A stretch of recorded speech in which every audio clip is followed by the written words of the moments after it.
an alternate title, which is, Does Darwinism Devalue Human Life? And this is going to be one of the key issues I'm going to talk about.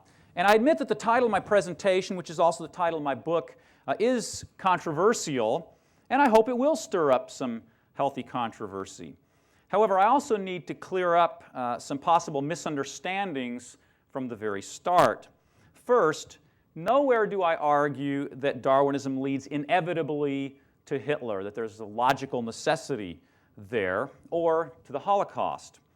To state the obvious, neither Darwin nor most Darwinists are Nazis. Okay, so we need to clear that away from the very start. In fact, in my book, I don't even really discuss, I don't even really make a philosophical argument. I make a historical argument about looking at how Darwinists themselves applied the ideas of Darwinism. So this isn't my philosophical spin on what Darwinism should imply or might imply or even must imply. Rather, I'm saying this is how Darwinists looked at Darwinism and its implications for human life and human death. I actually state in the very introduction that the readers themselves need to try to think about what the logic is of these Darwinian thinkers. Now, I happen to think there is a certain kind of logic to it, but whether one agrees or disagrees with that viewpoint, and whether one agrees or disagrees with these Darwinists who I'm going to talk about who did devalue human life, the historical impact of their ideas on Western culture has been immense. Richard Weikart, the Santa Barbara-based State University of California history professor, who catalyzed Bowler into his counterfactual, remains steadfast in his view that the connections between Darwinism and the Nazis are clear-cut and unavoidable. In fact, not just steadfast, he's recently amped up the volume with the publication of Hitler's Ethic, which you can download from the library. So Weikart is a firm believer that Darwinism was responsible for undermining the moral order in such a way that individuals like Hitler, institutions like the German Nazi state, and doctors and scientists could perpetrate the atrocities that occurred in the 1930s and 1940s. Part of this was an alleged scientific assault upon morality. Many leading Darwinian biologists and popularizers in the late 19th and early 20th century led the attack on existing moral standards, on body-soul dualism, and on the sanctity of human life, Weikart claimed. Foremost of these was Darwin's German bulldog, Ernst Haeckel. The beliefs of Haeckel and others who had fallen for Darwinian materialism led to a devaluing of life, which Weikart believed cleared the path to Nazi euthanasia. More specifically, and here I quote him again, only in Germany did this Darwinian devaluing of human life produce an active euthanasia program.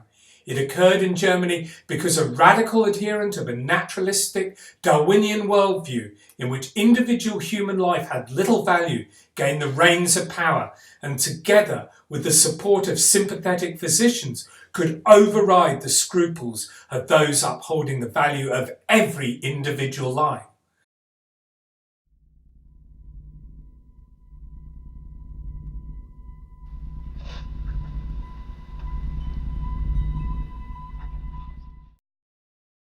Well, he would say that, wouldn't he? Weikart, with the active support of the Discovery Institute, was somewhat more than predisposed by his easily identifiable religious beliefs to launch an attack on the materialism that he and other Christians think is at the heart of Darwinism. Indeed, the alleged Darwinian emphasis upon a godless, open-ended universe and the natural urge of the soulless human animal to exterminate its rivals provided the oxygen that allowed Nazi thanatocracy to breathe. The Discovery Institute is a Christian think tank that promotes intelligent design, although it has got quite good at disguising its function. It was much easier to see it when I first started teaching this subject. Here's the mission statement from 2009, which states clearly the special God-given nature of human reason and the permanence of human nature. Compare this with 2015. Here you have to read between the lines to understand what's going on. You'll notice that God doesn't get a look in, and Judeo-Christianity, whatever that might be, is demoted to a culture rather than a metaphysical stance. But the clues are there for the hermeneutically suspicious. Mind is not matter, and therefore is not material. And if it's not material, then it must be immaterial, which brings you very, very close to the idea of the Christian soul. This is metaphysics, not physics. In fact, the Discovery Institute's mission statement aligns beautifully with Weikart's thesis, particularly the final paragraph, which emphasizes the non-material nature of morality and freedom. This is a coded attack on Darwinism.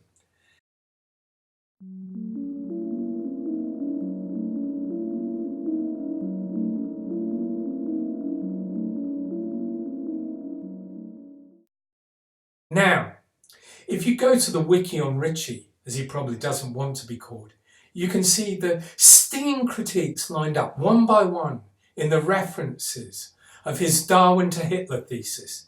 Each one of these like a bell tolling against this biased historian who has let his Christian beliefs get the better of his objectivity. What it doesn't mention, however, is the advanced publicity that Richard J. Evans gave the book as part of the back blurb. Clearly, Weikart, or his publisher, thought it would be a good idea to let Evans see the book and comment upon it.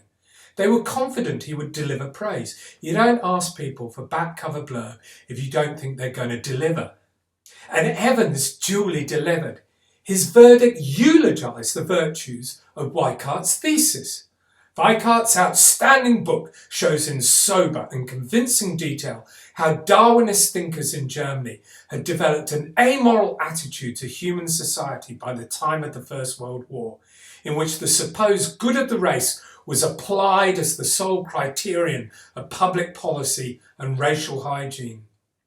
Without oversimplifying the lines that connected the body of thought to Hitler, he demonstrates with chilling clarity how policies such as infanticide, assisted suicide, marriage prohibitions, and much else were being proposed for those considered racially or eugenically inferior by a variety of Darwinist writers and scientists, providing Hitler and the Nazis with a scientific justification for the policies they pursued once they came to power. At the time of his judgment, Evans was not exactly unknown for his expertise in this field. He wasn't and isn't a no-mark. In fact, he is one of the foremost Anglophone authorities on the Germany of the Second and Third Reichs. And at the time of reading Weikart's book, he was himself engaged upon writing and publishing a 3-volume work on Hitler's Reich, which has been lauded as one of the greatest explorations of Nazi Germany. But more than that, he forged an international reputation on the back of his expert testimony in the Irving v. Penguin Books and Lipstadt case.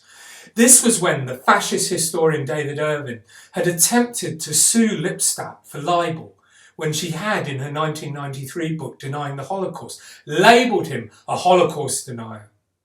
Penguin wanted the best in the field to analyse Irving's work, to establish that he was a Holocaust denier. So they put Evans on a retainer and asked him to go through Irving's work. This he did, statement by statement, footnote by footnote. In the end, with the help of a couple of PhD students, he produced a 740-page report that demolished Irving's work. It was a triumph of detailed historical scholarship that once and for all put paid to any shred of credibility that Irving still possessed. It could only have been produced by a man who knew his history inside out. And here was that man supporting the thesis of an intelligent designer who was attempting to undermine the authority of Darwinism. How could that be? Perhaps the publishers had selectively quoted Evans. Perhaps they'd distorted his review of Weikart's book. I just had to find out. So I emailed him, and this was the response that I got. Your email again indicates how polarised the debate has become. I received emails from Darwinists in the USA describing Weikart as a fraud, etc., while the recent biography of Haeckel by Robert Richards is a complete whitewash of H's views on human society.